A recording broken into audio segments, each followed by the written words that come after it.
Bien, bonjour à tous. Donc bienvenue à cette conférence qui est en quelque sorte un préambule à l'option projet Paris Scientifique 2024. Donc aujourd'hui on a le plaisir et l'honneur même d'accueillir Jérémy Azou, champion olympique en 2 de couple poids léger en 2016, champion du monde en 2015, champion du monde en 2017. Bon, je vais m'arrêter là, il y en aurait plein d'autres, mais sinon la conférence va être écourtée. Et puis Alexis Besançon, donc entraîneur de Jérémy Azou durant les 2 dernières Olympiades, C'est à ça. peu près, hein, ouais. Et aussi récompensé en 2017 par la Fédération internationale d'aviron en tant que meilleur entraîneur de l'année. Bien, avant juste de laisser donc, la parole à Jérémy et Alexis, je voudrais brièvement rappeler le contexte et l'historique finalement de la recherche qu'on fait à l'école, et notamment le contexte de la création de cette option projet. Puisque le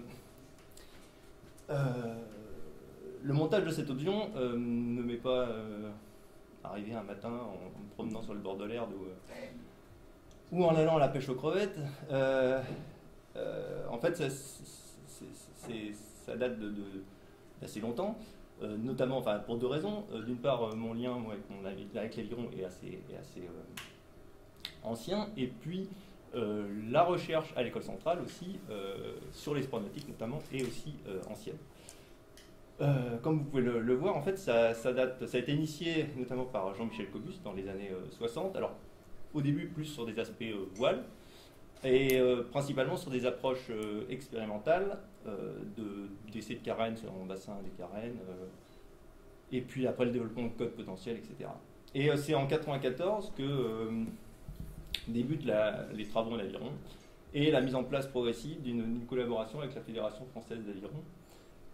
Alors d'une part par la thèse de Sophie Barret, donc ici présent. Oui, j'ai oublié de présenter, donc j'ai présenté Alexis et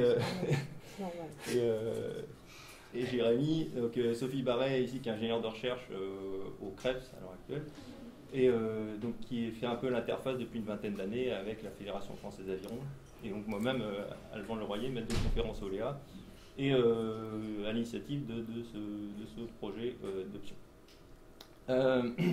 Donc où j'en étais, oui, donc avec la thèse de Sophie Barret commence la collaboration avec la Fédération française d'aviron, qui s'est après continuée dans le temps jusqu'à aujourd'hui, donc depuis une 20aine d'années, au travers de différents projets régionaux, nationaux, de projets financés par l'INSEP, par le ministère des Sports. Donc il y a eu des financements de thèses, de masters, de projets aussi en lien avec le terrain, enfin, différents projets. Et donc il y a eu une continuité depuis cette époque. Et depuis, en fait, lorsque Jean-Michel Cobus a fait valoir ses droits à la retraite, pour garder l'esprit olympique, j'ai un peu repris le flambeau de cette thématique pour la faire vivre. Et ça a été assez naturel parce que finalement il y a un glissement sur la recherche plutôt expérimentale au départ sur l'aviron vers le numérique. Alors l'expérimental reste quelque chose de très important puisque ça nous permet de valider ce qu'on fait en termes de numérique, mais le numérique offre de nouvelles perspectives en termes d'analyse des écoulements, de la performance. Alors depuis ce temps-là, en fait, j'ai juste fait un petit graphique pour voir un peu où on en est. Alors où on en est, où on en est. On a ici l'aspect mesure. Alors, durant les 20 dernières années, il y a eu beaucoup de mesures en laboratoire sur des aspects de mesure de recherche pour comprendre, appréhender les phénomènes. Et donc ça, c'est une thématique qu'on continue, pas forcément après avec des mesures de recherche. Et c'est quelque chose, à mon avis, qui pourrait être amélioré vis-à-vis de l'analyse et de la performance, mais qui est déjà en place. Tout ce qui est bleu, c'est déjà en place, en fait. Ces mesures en laboratoire sont très importantes, puisqu'ils nous donnent une base de données unique pour après valider les codes de calcul qui sont développés, alors pas spécifiquement pour l'aviron, c'est des codes de calcul qui sont développés, qui sont utilisés dans le milieu industriel, dans d'autres domaines. Il y a aussi, c'est mis en place progressivement et notamment durant les 2 dernières Olympiades, donc des mesures de terrain pour le suivi des athlètes, dont Sophie a été la principale, la pièce maîtresse de ces mesures, qui évidemment aide aussi à la performance. Et donc l'objectif, qui était déjà quelque chose qui était recherché depuis le début, c'est la mise en place d'un simulateur qui a évolué au fil des années. Et maintenant, bon, on sait vraiment sur quoi on veut aller. Et il reste, pour mettre en place ce simulateur complet, donc la création d'un modèle de rameur et le couplage avec le code fluide et passer par une étape de validation. Voilà.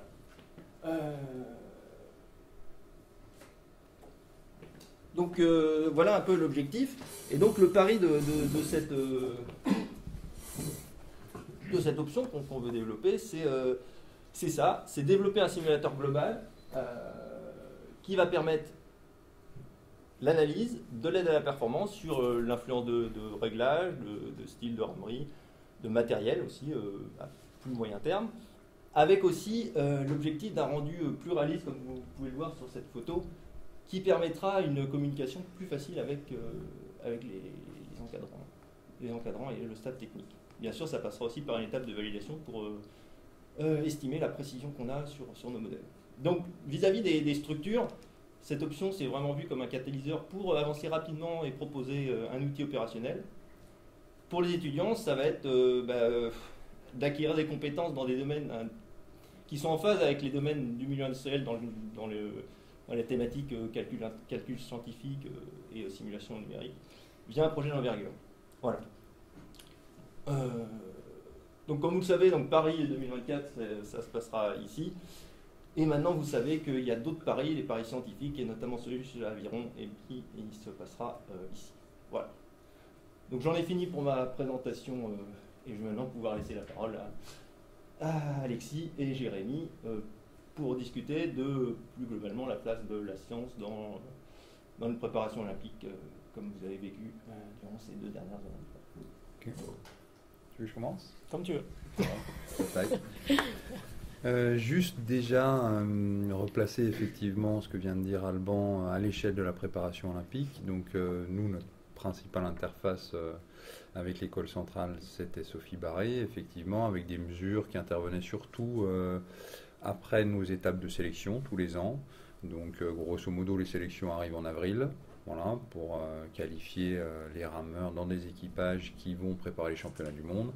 Et une fois que les équipages sont déterminés, on travaille sur des mesures pour améliorer et le rendement des équipages, mais surtout en ce qui nous concerne, Jérémy et moi, sur la dernière Olympiade, pour affiner une collaboration avec son équipier et puis affiner un schéma de course, affiner on va dire des consignes techniques qui ont permis de régler les parcours des rameurs, voilà, entre autres.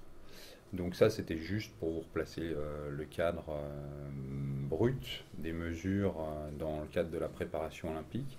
Après, on a effectué avec Sophie tout un travail aussi de vulgarisation sur les autres facteurs de la perf, toujours au niveau mécanique, où on a pu, à partir de l'ensemble des analyses qui ont été faites sur tous les équipages et pas seulement sur le double poids léger, vulgariser des connaissances, des méthodes, des manières de faire sur les réglages, sur la technique, au travers de quelques articles qu'on a publiés sur un site internet qui est un site interne à l'équipe de France et aux entraîneurs de clubs en France. Voilà. Ça c'était pour le contexte. Moi juste pour alimenter un petit peu avant de passer la parole à Jérémy et puis avant de répondre à vos questions éventuellement, juste pour alimenter ce que vient de dire Alban, l'option qu'Alban cherche à ouvrir, moi me semble très importante. Effectivement c'est un enjeu d'avenir pour 2020 et 2024 surtout. C'est très important parce qu'en fait, on est à haut niveau, on n'a pas le temps de faire des expérimentations sur les rameurs. C'est-à-dire, le temps de préparation, il est très court. On n'a pas 40 000 Jérémy Azou pour tester 10 000 manières de faire. À un moment donné, nous, on est obligé obligé de faire des choix, rameur, entraîneur. Et puis après, notre job, enfin en tout cas le mien, c'est justement de déblayer pour éviter qu'il y ait de la dispersion dans leur préparation. Donc on ne peut pas se permettre de faire de l'expérimentation pour améliorer. Donc tout ce qu'on fait, c'est valider, mais plutôt de manière empirique, ou alors on a besoin vraiment d'apports scientifiques théoriques. Et donc la mise en place du simulateur par rapport à ça, ça nous permettrait vraiment de squeezer toute une étape d'essai sur le terrain qu'on ne peut pas se permettre de faire. Dans le cadre d'une préparation olympique, ce n'est pas possible. On ne peut pas se permettre de se disperser. Donc voilà, je voulais juste abonder dans ce sens-là. Okay. Jérém, toi, ton regard? Ce que je peux rajouter, bon, déjà félicitations, si vous êtes à Centrale, c'est que vous avez été plutôt bon sur les concours. Deuxième chose, après, c'est qu'on a eu un parcours personnel qui a en effet été jalonné par pas mal d'expériences scientifiques. Et je pense que tous ces tests nous ont permis, ça peut être bête, hein, mais de partir d'un échec sur Londres 2012 où on avait une 4e place. Et à travers les expériences qu'on a fait avec Sophie Barret, et puis aussi toute une stratégie, on va dire, de performance qui a été mise en place avec Alexis, de passer d'un statut de finaliste olympique où on s'est dit sur la ligne de départ on peut le faire, à un statut de finaliste olympique en 2016 à Rio où on s'est dit on va le faire, on ne sait pas de combien. Arriver à maîtriser vraiment tout le spectre de la performance et arriver aussi, indépendamment de ça, d'arriver à dupliquer cette méthodologie et de ne pas finalement l'appliquer qu'à un groupuscule d'individus, qui est à l'époque le secteur des couples poids légers, et arriver à partager un maximum d'expériences vécues qui des fois partaient d'hypothèses ou de ressentis des athlètes ou des entraîneurs pour arriver à ce que l'équipe de France de manière globale soit compétitive sur la scène internationale, sachant qu'en aviron, en France, ça reste un sport amateur, mais ce qui n'est plus forcément le cas sur la scène internationale. Vous avez de plus en plus de pays qui ont le statut de pro, Nouvelle-Zélande, Angleterre, pas mal de rameurs italiens, et c'est vrai qu'on est en concurrence maintenant avec des gens qui ne font que ça à l'année, contrairement à nous, petits rameurs français, qui avons une activité professionnelle en parallèle. Donc en équipe de France, on a pas mal d'ingénieurs, on a un centralien diplômé d'ailleurs, mais aussi pas mal d'entraîneurs. Moi, je suis kinésithérapeute de profession, donc ça implique aussi un management de son planning hebdomadaire très important. Et l'expertise scientifique que l'on peut retrouver va nous faire gagner encore une fois énormément de temps sur la préparation et va nous permettre d'optimiser vraiment tous les temps forts et aussi les temps faibles que l'on va pouvoir rencontrer dans une saison et qui nous permettra in fine d'être aussi compétitif que des rameurs anglais qui ont un staff médical qui est 2 fois supérieur, un staff technique qui est au moins 2 fois supérieur et des moyens, pas que humains mais aussi matériels, qui sont bien au-delà de ce qu'on peut avoir, en tout cas au niveau national. Il faut bien comprendre que la Fédération française a un budget qui correspond de manière globale, c'est-à-dire l'enveloppe budgétaire de la Fédération française d'aviron correspond à que l'enveloppe budgétaire attribuée aux sportifs de haut niveau en Angleterre. Voilà. Donc avec moi, on arrive à faire aussi bien. Et on a réussi, avec le travail de Sophie sur les 4-5 dernières années, à trouver des pistes, plus que des pistes, des choses qui nous ont permis vraiment de comprendre ce qui faisait la performance, notamment avec mon ancien coéquipier Stani Delair, où il y avait déjà une manière de faire, une signature technique qui était quasiment identique et qui nous permettait, on va dire naturellement, spontanément, de faire partie des meilleurs. Et on a réussi à travers les chiffres et aussi à travers une analyse ciblée aussi choisie, de comprendre ce qui faisait qu'on allait aussi vite, quoi. Notamment par rapport à du travail à cadence basse, B1 et B2, et notamment par rapport aux intensités qu'on allait retrouver justement sur les cadences hautes et les cadences qu'on allait pouvoir s'imposer en compétition et en temps réel. Donc voilà, il y a tout ce volet-là qui est hyper important pour nous et qui doit être hyper performant parce que, comme l'a dit Alexis, c'est très lourd pour le rameur d'être obligé de s'imposer, on va dire, ce genre de test dans des périodes qui sont souvent assez proches de la saison internationale. Le championnat de France individuel était le week-end dernier. Ils abordent un stage la semaine prochaine qui va durer 10 jours et qui, on va dire, est un petit peu le tremplin pour la saison internationale parce que sur ce stage, il va y avoir 2 parcours qui vont servir encore une fois de test. Et rapidement, derrière, il faut qu'il y ait une adaptabilité des rameurs qui puisse se faire il y ait une analyse des chiffres aussi qui puisse se faire de la part du staff. Et plus on réduit ce temps, plus on arrive à être efficient sur les mesures et sur le protocole qu'on peut imposer aux athlètes, plus on arrive justement à dégager, on va dire, de la disponibilité physique et psychologique pour se concentrer que sur l'objectif final, c'est-à-dire être bon le jour de la finale. Donc oui, il y a plein de choses à raconter, mais en tout cas, moi, sur les 10 dernières années, c'est un peu comme ça qu'on a réussi à construire et en tout cas à stabiliser un niveau de performance et de passer de outsider à leader incontesté de la catégorie. Bien. Bon, on peut passer à une série de questions, puis vous allez développer en fonction des questions demandées. Allez-y. Bonjour. Est-ce que vous pourriez nous donner un aperçu de la jauge, l'ensemble des règles que vous devez suivre au niveau du design des avirons, du design de vos rames pour les Jeux Olympiques? Parce que par exemple, avec un tel simulateur, on serait capable, Col Central serait capable de vous proposer différentes formes de carènes. Est-ce que vous avez le droit de toutes les prendre? Est-ce que vous êtes limité en longueur? On a un règlement qui est assez strict pour éviter la course à l'armement.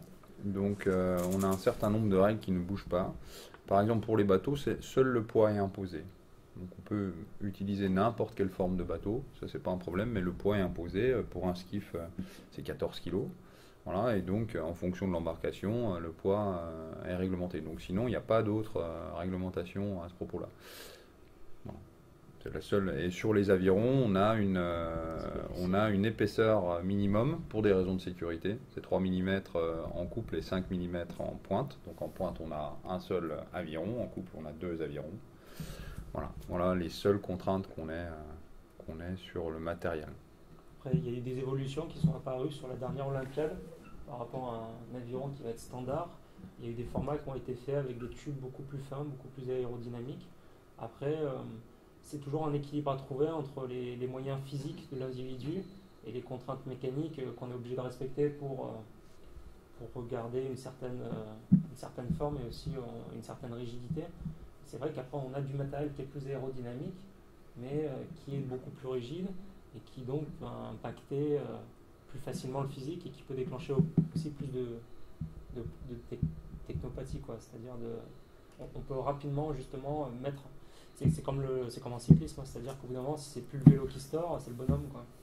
Donc c'est aussi pour cette raison que la préparation physique essaye de progresser au même rythme que les évolutions techniques, mais aussi on rencontre des fois ce problème-là avec certains rameurs où les évolutions vont plus vite que la préparation physique et on se rend compte qu'il y a un temps d'adaptation à faire, soit technique, soit physique, soit les deux, et soit gestuelle des fois. Donc, après, il y a ça à prendre en compte, mais c'est clair que plus on a de possibilités, mieux c'est sûr. Et pour compléter ce que dit Jérémy, donc les dernières évolutions en termes de matériel, elles ont plutôt concerné effectivement le diamètre des avirons, donc avec un diamètre plus petit pour moins de résistance au niveau aérodynamique. On a eu sur le bateau de Rio, effectivement, nous on avait demandé aux constructeurs quelques aménagements, mais qui sont aussi liés à l'aérodynamisme. Mais sur la surface immergée, il y a assez peu de choses qui ont été faites. C'est-à-dire qu'il y a 2 constructeurs qui imposent leur diktat sur l'ensemble du marché, un Allemand Parrer et puis un Italien Filippi. Après, ça nécessite beaucoup de moyens pour justement leur imposer un moule de bateau. Mais effectivement, encore une fois, si grâce au simulateur, on trouve une forme immergée de coque qui permet de gagner 2 secondes sur un 2000 mètres, ça peut être très intéressant, effectivement. L'autre chose qui nous intéresse beaucoup par rapport au simulateur et à la simulation, c'est les réglages. C'est-à-dire que sur les réglages, on est un sport mécanique, un sport à levier, donc le choix des réglages, nous on a été pareil, la même démarche que je vous ai exposée tout à l'heure, c'est-à-dire qu'on a fait des choix dès le début et on s'y est conforté, on s'est tenu à ça.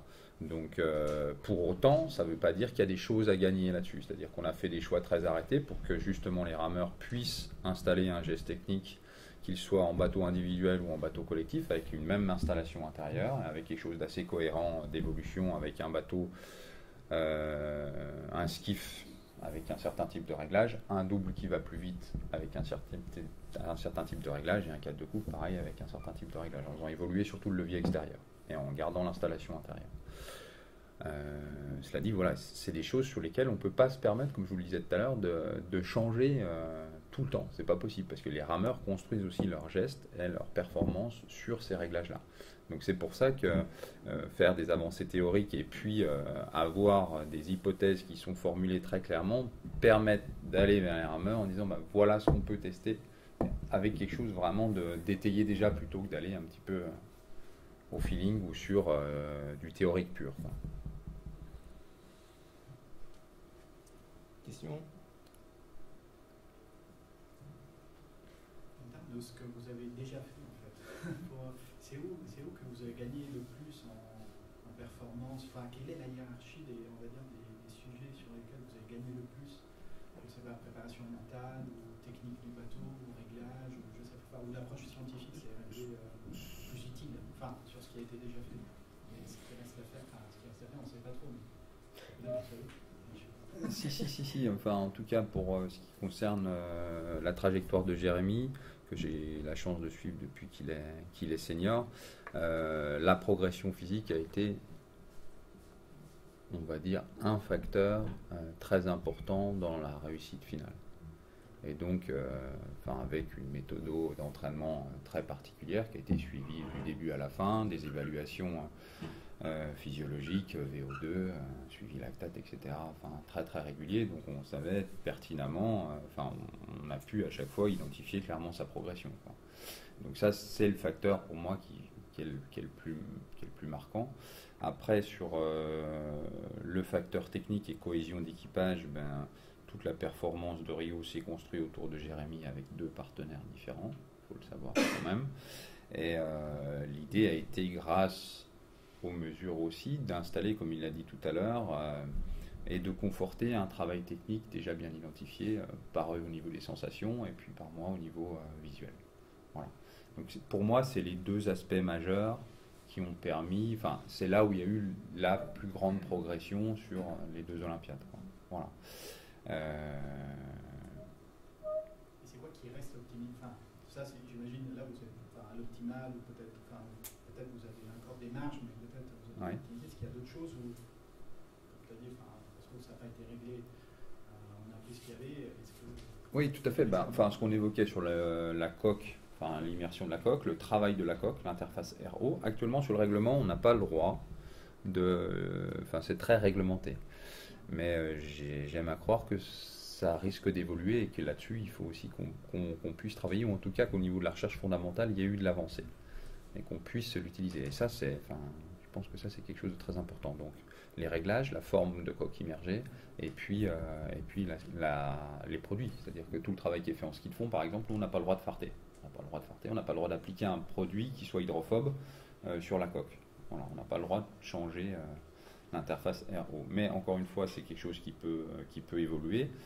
Et on voit déjà de toute façon sur les bassins des techniques qui sont utilisées par les étrangers. Et on se doute qu'il y a des produits qui sont déjà utilisés. Donc autant avancer là-dessus, ne serait-ce que pour avoir déjà un panel de tout ce qui est utilisé. Valider leur efficacité, nous travailler aussi au niveau fondamental pour savoir s'il y a quelque chose à trouver ou pas dans ce niveau-là, à ce niveau-là. Tu peux rajouter quelque chose? Oui, qu'est-ce qu'on peut rajouter sur les tests qu'on avait pu faire sur Bateau Labo? On a bien compris à l'entraînement, on a 2 niveaux d'intensité qui permettent de développer les filières aérobies des individus. Et on s'est aperçu après, ça devait être peut-être 2013, qu'en fait la puissance développée en course peut se rapprocher plus du premier niveau d'intensité plutôt que du deuxième par rapport au B1 sur la force, sur l'application de la force. Et c'est vrai que dans alors ça a permis de recentrer, de redonner de l'importance bien sûr à tout ce qui avait été construit dans programmation et planification des séances et de l'entraînement, et nous en tant qu'athlètes aussi de mettre des sensations sur des chiffres et sur des courbes, en partant d'une hypothèse, dire voilà, je pense que c'est la bonne intensité en course pour tenir le plus longtemps et arriver à être le plus compétitif.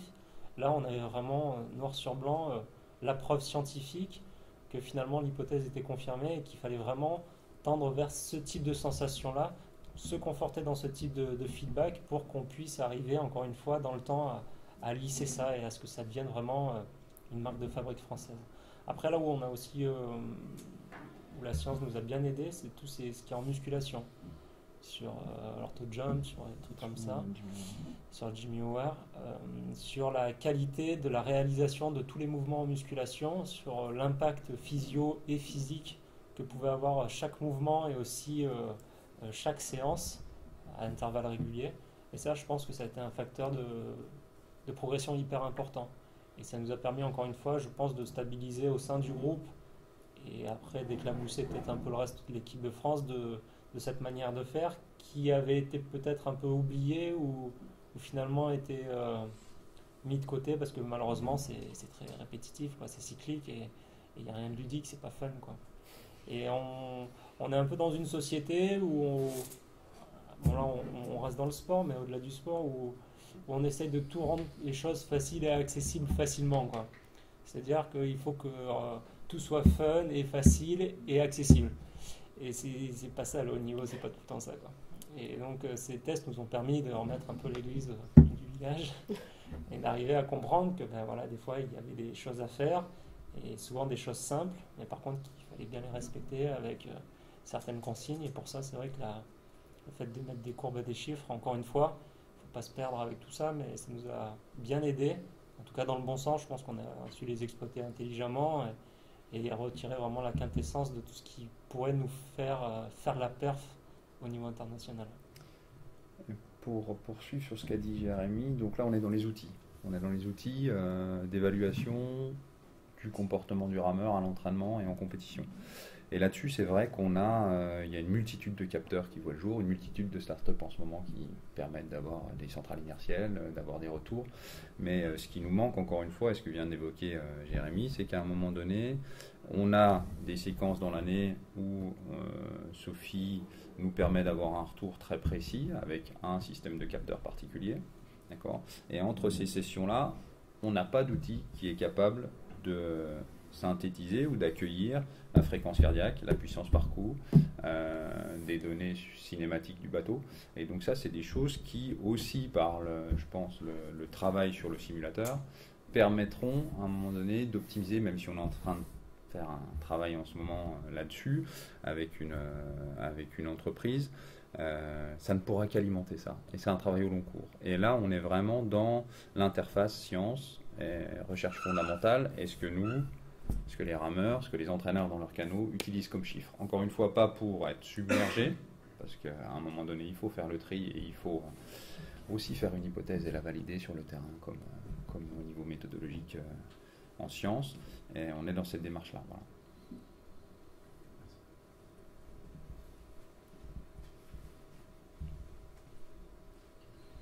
Oui. Deuxième question. Une autre question. Il y a beaucoup de dopage technologique. Est-ce que les bateaux sont... On n'a pas encore vu de moteur dans les bateaux. J'imagine, mais justement des formes de coques, des formes de rames. Est-ce que vous êtes beaucoup... il y a beaucoup de vérifications avant les courses? Est-ce qu'il y a déjà eu des problèmes comme ça? Des gens qui contournent les règles. Il y a des gens qui contournent les règles, mais pas comme on peut le voir dans le cyclisme. De toute façon, enfin, l'aviron, même s'il y a des nations qui sont professionnelles, reste un sport amateur ou à tendance amateur, et il n'y a pas les masses à la fois salariales et les gains qu'on peut voir dans la plupart des sports pro. Donc à partir de là, on va dire qu'on a la chance d'éviter un certain nombre de dérives comme le dopage, qu'il soit physique ou technologique. Et encore une fois, on a un règlement qui est tellement strict qu'effectivement par rapport à ça, moi j'ai l'impression, peut-être que Jérémy a un autre avis, mais moi j'ai l'impression qu'on est relativement épargné par ça. Voilà, il n'y a pas eu de scandale ces dernières années à ce propos-là, pour aller dans le sens. Non, je réfléchissais, mais c'est vrai que c'est assez mécanique, donc avec une base de données simple, tu peux assez facilement évaluer quand même le potentiel d'un bateau, même s'il y a une cohésion qui est à prendre en compte. Mais de manière physiologique, si tu exclus le dopage, il y a des choses que tu ne peux pas faire d'une année à l'autre ou d'une course à l'autre. Il y a des normes physiologiques, et c'est vrai qu'un bateau qui, d'une compète à l'autre, va gagner 5-6 secondes, Bon, ouais, si sur une course ça peut marcher, mais si tu arrives à stabiliser ça sur 4-5 courses, c'est difficile à expliquer sur de la préparation physique. Donc après, encore une fois, c'est peut-être ce qui peut mettre la puce à l'oreille et dire il y a eu du dopage technologique. Mais c'est vrai que moi j'ai pas eu l'impression d'être victime de ça sur ces 10 ans de carrière. Après, peut-être qu'il y a aussi une mentalité qui est différente, dans le sens où le jour où ça arrivera, peut-être que les rameurs n'hésiteront pas à pointer du doigt ceux qui ont franchi la ligne rouge aussi, quoi.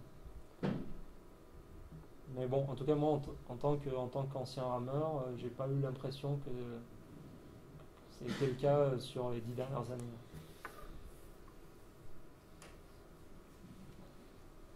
Vous avez beaucoup parlé du fait que nous, on était en France, c'était un sport amateur et que ça a commencé à devenir professionnel dans d'autres nations. Est-ce que vous savez si dans d'autres nations, il y a ce genre de projet-là qui se développe, de faire des partenariats de travailler avec la science pour voir comment améliorer?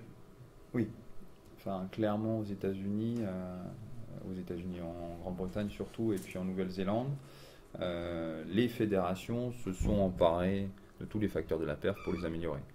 Et donc, en plus, ça a été une volonté étatique en Grande-Bretagne. Donc, il y a eu de l'argent de la loterie nationale qui a été dédié à ça. Et donc, il y a vraiment, effectivement, pour te donner un ordre d'idée, les Anglais, avec le constructeur en pareur dont je parlais tout à l'heure, le constructeur allemand, ils ont des clauses particulières. C'est-à-dire qu'ils ont des bateaux que seuls eux ont.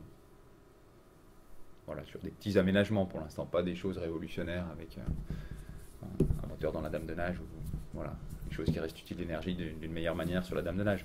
Mais en tout cas, voilà, des petits aménagements qui, enfin, voilà, elles ne sont pas au catalogue, ces options, elles ne sont pas au catalogue du constructeur, quoi.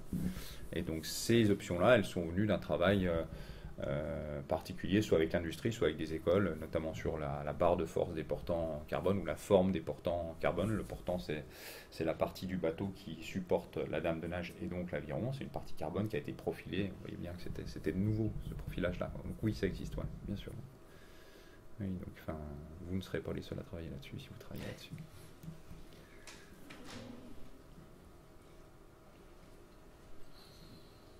Oui.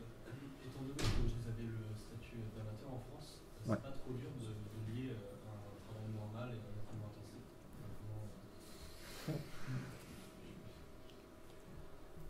Moi, je trouve que ça met de l'équilibre. Après, ça donne... tu cherches pas ta motivation, quoi. Et ça, tu le verras pour tout, hein, à partir du moment où tu passes le statut professionnel, tu vas au boulot, quoi. Et dans la motivation, je pense, quotidienne, ça a été un avantage. Après, sur le long terme, je pense que c'est quelque chose qui, psychologiquement, peut t'user. Parce que ça fait des grosses journées. Pour te donner un ordre d'idée, moi j'ai eu mon bac, j'ai fait un bac S, après je suis monté sur Lyon, parce que je suis d'Avignon, j'ai fait kiné. Et après, quand je bossais en tant que kiné, je faisais 30 heures semaine. Donc je m'entraînais tous les matins, je faisais grosso modo 7h30, 9h30. Je ramais. Après, je bossais quasiment en continu, je faisais 10h, 16h30 au cabinet. Ce qui me permettait de voir le midi les gens qui bossaient, que je ne pouvais pas voir le soir parce que je finissais tôt. Et donc, je finissais à 16h30 le dernier rendez-vous. Et ensuite, je retournais pour une deuxième séance le soir de 17h15, selon la séance de 17h15 à 19h30, 20h. Voilà. Puis après, le problème du haut niveau, enfin, le problème du haut niveau, non, le haut niveau c'est comme ça. C'est que c'est tout le temps, c'est-à-dire que c'est pas que ça s'arrête pas le vendredi soir, c'est-à-dire que c'est le samedi, c'est le dimanche. Faut bien comprendre que le muscle fonctionne comme une batterie de voiture, donc tant que tu roules ça charge et quand tu t'arrêtes ça se décharge. La seule différence peut-être entre nous, c'est qu'il y en a un qui a une batterie d'Aston Martin et l'autre qui a une batterie peut-être 206, mais le mécanisme est le même et s'applique de la même manière aux muscles finalement. Et après c'est encore une fois la difficulté en France du sport amateur, parce qu'on parle de l'aviron là, mais il y a beaucoup d'autres fédérations qui ont la même problématique. Le dernier ministère a quand même mis pas mal de choses en place, indépendamment des passerelles qui étaient proposées aux athlètes de haut niveau pour intégrer différents cursus. Il y a aussi la possibilité maintenant sur les années d'études aménagées, donc dès que tu as le statut de sportif de haut niveau, que tu es sur les listes ministérielles, que tu répondes à un certain niveau de performance, tu as la possibilité d'aménager ton cursus dans l'établissement auquel tu appartiens, en post-bac. Chaque année supplémentaire par rapport, on va dire, au cursus normal, peut être déduite tes années de cotisation. Tu as le droit à 12 trimestres, je crois, au total, sur les cotisations retraite, qui sont liées à ta pratique sportive de haut niveau et qui te permettent de mener un double projet. Donc ça, c'est les aménagements dont moi, je n'ai pas forcément bénéficié, mais donc qui sont actuellement en place. Il y a eu autre chose qui a été fait, qui essaye d'être un petit peu pérennisé, qui s'appelait le pacte de performance, où le dernier ministère a essayé de solliciter le privé pour aider individuellement certains athlètes qui pouvaient être dans le besoin pour arriver à subvenir à leurs besoins et donc de se préparer dans de bonnes conditions. Donc ça a pris effet essentiellement l'année des Jeux Olympiques en 2016. Je sais que le processus a été plus ou moins reconduit, même s'il y a eu un changement, on va dire, de direction et de tête au service des sports. Donc voilà, il y a des choses qui sont en train de se mettre en place. Après, si demain on passe professionnel, ça posera toujours les problèmes du professionnalisme avec les dérives qu'on peut connaître, plus de dopage, parce que du dopage il y en a, c'est juste qu'il y en a moins, parce que c'est amateur, donc plus de dopage, plus de jeux de pouvoir, plus de corruption, et puis peut-être moins d'envie aussi, dans la manière de donner du spectacle aux gens qui regardent. Donc nous, la Fédération d'aviron, on est assez fiers de dire quand même qu'au sein de l'équipe de France, le niveau universitaire post-bac moyen, c'est un Master 1. Enfin, c'est énorme. Quand tu finis ta carrière de manière...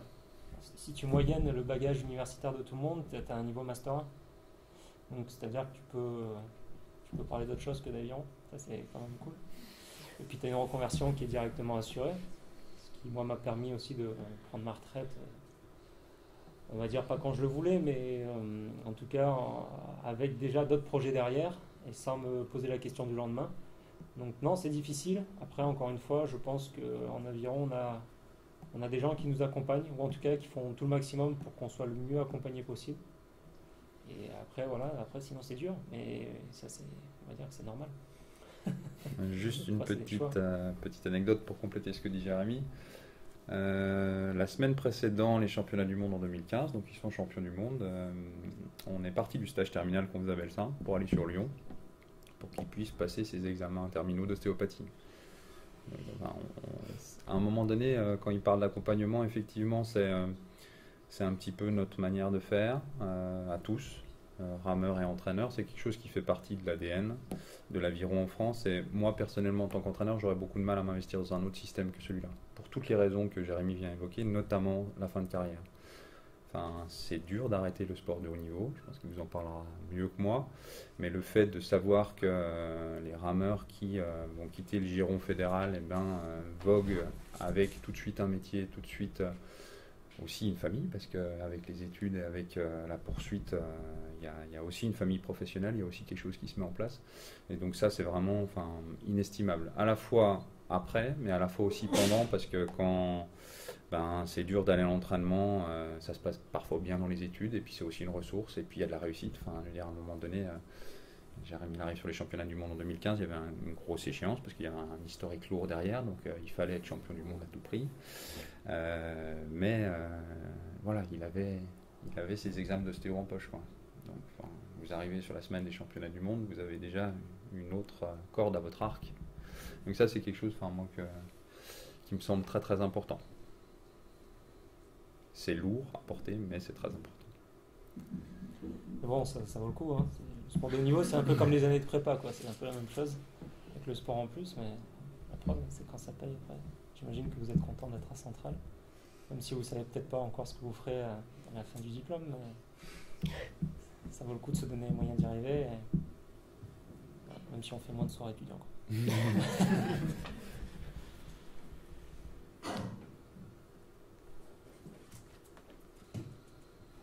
On a le temps encore à une dernière question. Après, ça sera trop tard. Oui. On a dit que un des facteurs clés, c'est la personne et donc sa capacité physique. Et parmi toutes les simulations est-ce que ça serait pas le plus intéressant justement de simuler des bonhommes, des Jérémy Razou, des Michael Marteau et compagnie, pour essayer de déduire des capacités optimales, justement dans le contexte de 2024, je peux imaginer quelque chose comme un chemin de sélection pour retrouver les juniors les plus capables. Dans une logique de détection. Ou autre. J'en sais rien, on peut aller jusqu'à la bio-ingénierie. Mm-hmm. Ça je vais voir, mais essayer d'ajuster plus de paramètres, sans aller dans le dopage. Bien sûr. Essayer d'ajuster des caractéristiques. Bien sûr, mais on connaît quand même bien les déterminants physiques déjà. C'est sûr que la simulation numérique nous permettrait de les affiner, d'objectiver. Voilà. Il y a une part à la fois, comme l'a dit Jérémy, très raide, c'est-à-dire que si vous n'avez pas une grosse VO2 max en aviron, vous aurez du mal à réussir. Ça, c'est un des facteurs les plus importants de la perf. Donc oui, effectivement, sur la biométrie, sur des tests physio, on peut affiner ce genre de choses-là.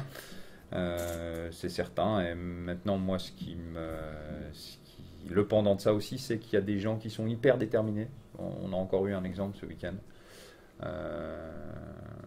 Des gens qui sont hyper déterminés, qui n'ont pas forcément tous ces éléments biométriques-là, mais qui arrivent, quoi. Voilà, il y a un garçon qui est rentré dans les 6 meilleurs Français en TC.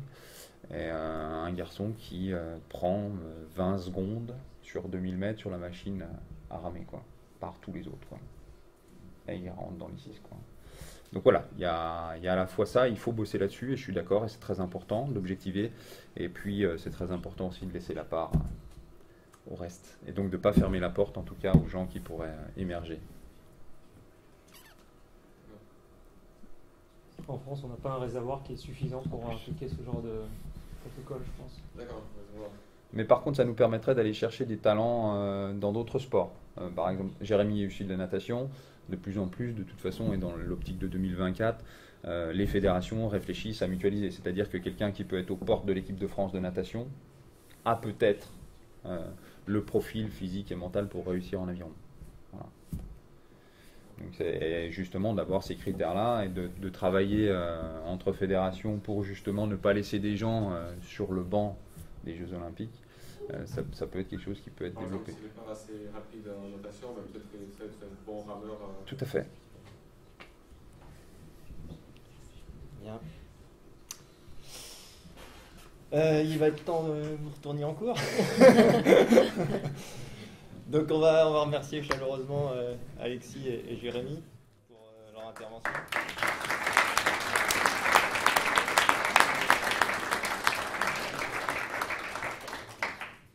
Et puis on espère vous retrouver nombreux l'an prochain dans l'option pour avancer le plus efficacement possible, on espère.